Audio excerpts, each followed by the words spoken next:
Welcome to Real Estate in Real Time. I'm Woody Zimmerman here with Mark Skabelski of Remax Lakes. Welcome to the show. Here we are, morning. Good morning, and I'll tell you what. So I bought my first house. This was back in 1997, and had friends over. They're about the same age, about the same income, and so forth. And a friend of mine said, "You know what? I want to buy a house. Mm-hmm. I would love to buy a house right now. I am tired of renting." But he said to me, I don't think we're ready. And I'm like, well, how much money do you have in the bank? And this is, 1997. Yeah, right. $4,000. You got $4,000 in the bank. You might be ready. Yeah. And so I said, go talk to a real estate agent, talk to them, because you might be ready right now. Because he was thinking, he had all the misconception. Right. You got to have 20% down. Right. You got to have 100% of your closing costs and all this stuff. And I said, you should go talk to an agent. And he did. And it turned out he was ready. And I know that's good. That's what you wanted to talk about today. Is are you ready? Yeah. Not only are you ready, have you taken the steps in order to get there? And, yeah. And if you don't think you're ready, why do you think you're not ready? Yeah. It's a big commitment. Absolutely, buying a house is a big commitment.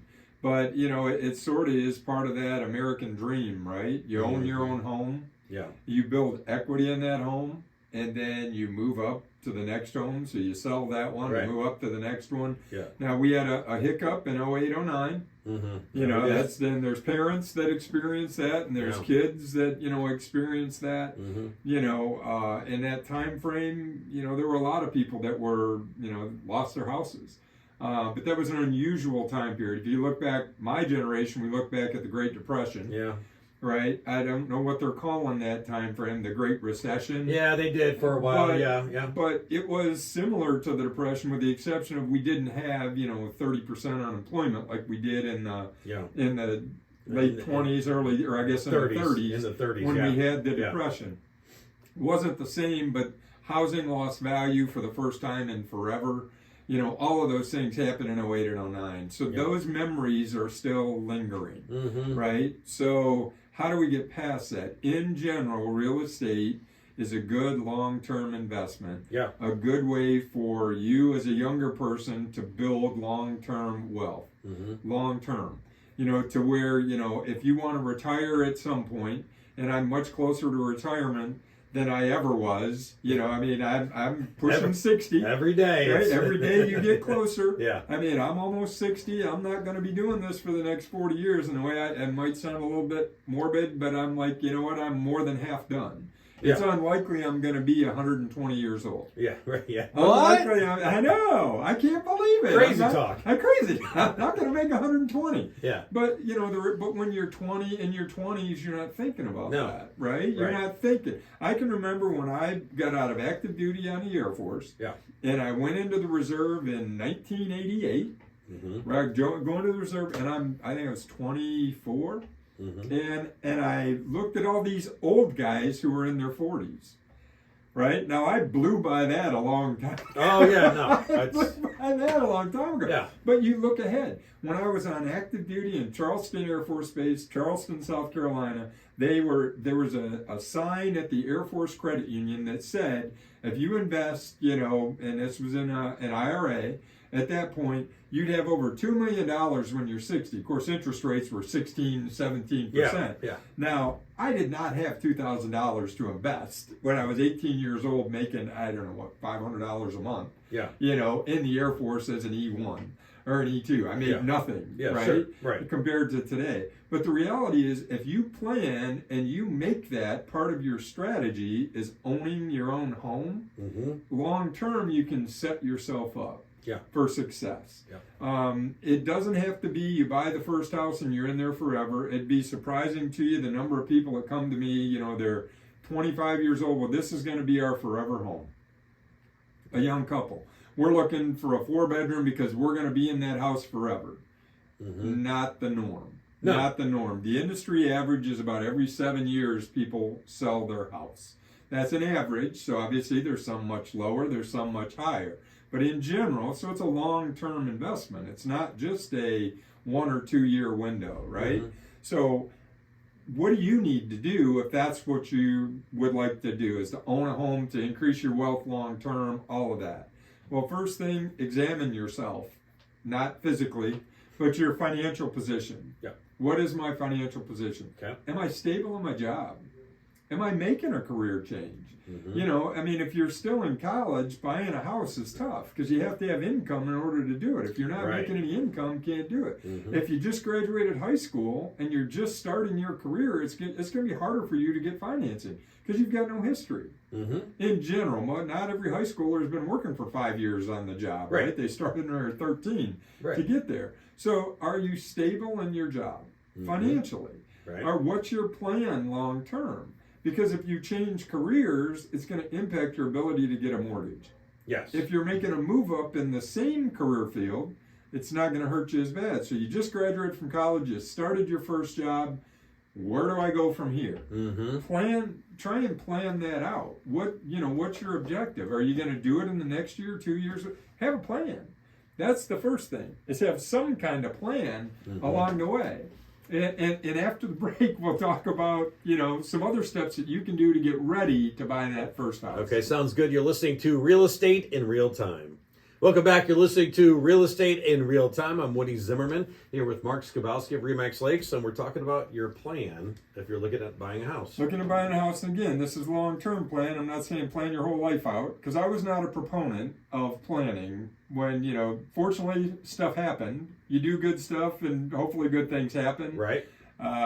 It wasn't until grad school when I formally believed in, hey, you need to have goals and objectives. Yeah. Now, that's crazy. Yeah, right. But, I was accomplishing things as I went, but there was really no plan. Yeah. And how it happened, I don't know. Yeah, but now it's like, I agree. I mean, Yeah. like, I look at my 18-year-old son. Is Right. there a plan there? No, there's no Not plan. at all. But now I'm like, plan your work Right. your plan. Right. And so have that plan, and the stuff we're talking about is to help you achieve long term. Yeah. If that's what you want to do. You know what? I had a cousin, he's 2 years older than me, smartest guy probably I ever met. Okay.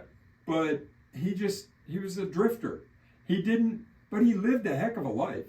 And there were times, when I'm married, 2 kids, whatever, and he's gallivanting around the country in his 1969 Chevelle, Yeah. living out of a tent, and I'm like, man, that'd be, no responsibility, no nothing. That'd be a heck of a lifestyle. Mm-hmm. I couldn't do it. No, I couldn't. I'm not wired that way, Yeah, but right. he was. Yeah, I need structure. I need And, structure, Yeah. absolutely, but not everybody does. Yeah. So different strokes for different folks. Yeah. Now, does he own a home today? No, he's still a tenant today. Wow. He's still a renter to this day. Wow. So we started 2 different paths. He's a heck of a lot smarter than I am. He's got a master's degree from University of Michigan, even though I'm a Spartan. Yeah. I give him some credit. Yeah. For Yeah. being a U of M grad. He got a Yeah. master's degree in fine arts. Wow. Okay. But he's still renting to this day. He doesn't own a house to this day. But that wasn't his plan. Yeah. I'm not knocking him because he didn't. That just wasn't his And plan. for some people that works. For some people it works. But if you you want to be more structured Yeah. and have that long-term growth, typically the American dream was you buy a house, build some equity in it, you buy a fixer-upper, you fix it up, turn around, sell it, you make some money. The money you make, you invest in the next one you Right. do. My grandparents did that, not even high school graduates, and were very successful in buying and selling homes. Yeah. It's a different market today, right? I mean, yeah. different price range, different that. But you need to examine that yourself. What's your long-term objective? So the steps to it, do I have a stable job? Look at your financial position. Then look at what are your objectives? What are your long-term goals? Are you short-term or are you long-term? Are you thinking in next year, next 2 years, next 3 years? And I think that's our problem today is so much we want instant gratification. Right. We aren't willing to put the effort in to get there. And I'm not talking it generationally. Because there's just as many old folks like me out there that have been doing these same things along the way. I'm not slamming young people. That we have to have instant gratification. We as a society, in general, want instant gratification today. Yes, we do. Because, everything's on demand. Everything's iPhone and on demand. Right. But I will say the younger generation, that's all that they know. Right, where that's we've true. lived it. We've lived it where if we want to watch true. cartoons, we have to wait till Saturday morning. That's right. Now you get cartoons whenever you want them. That's right. Or TV actually went off. Yeah, so TV went off. It was a joy to sit up and watch the national anthem. Yes, at 2 o'clock in the morning when they stopped broadcasting. Yeah, right. Yeah. That was in the day pre-24. Things have changed. But we digress. So, how much can you afford? That's where talking to a lender makes a big deal. So, stable job, financial position, talk to a lender. How much can I afford to buy? Well, Mark, I can rent. I'm paying $1,200 a month rent. I should be able to pay a $1,200 a month mortgage. Not necessarily. Right. Not necessarily. That's where having a relationship and talking to a lender along the way is an important step in that process. Mm-hmm. Don't wish it. Don't think it. Please don't do the online thing where you get 7 offers in 7 minutes. Because you go online, you put your information in there, you are going to be bombarded. They're going to email you to death because they think you're ready to buy right now. Pick up the phone, call a lender, talk to a local lender about, they're going to be more than happy to help you. Develop that relationship up front to where when it comes time, and it doesn't have to be today, and it doesn't mean you have to be best friends and go out to dinner and stuff with this lender and be in touch with them every single month.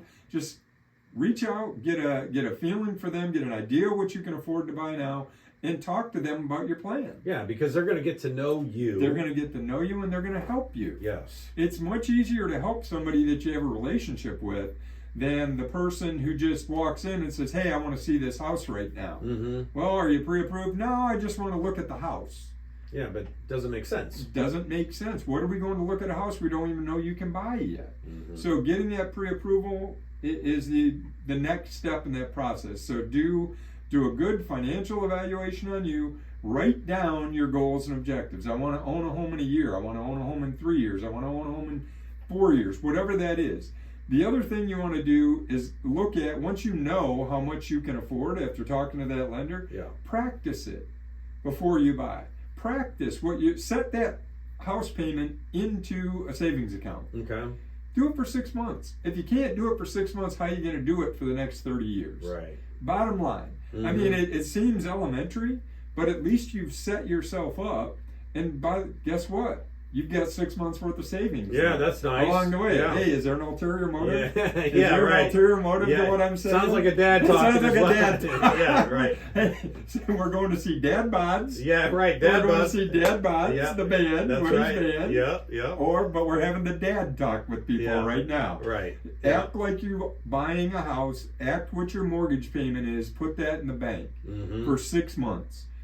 It doesn't have to be instantaneous gratification. Save that 6 months. Even if you don't buy a house, you're 6 months ahead in savings of where you would have been if you didn't take that advice. Yep, very, very true. All right. Yep, good advice. All right. Hey, contact information? Sure. Phone number is 574-527-0660. SkabowskiTeam.com. Can email me, mark@SkabowskiTeam.com. All right. Reach out to Mark and have a very specific conversation with him. He could help you out. You've been listening to Real Estate in Real Time. Have yourself a wonderful weekend.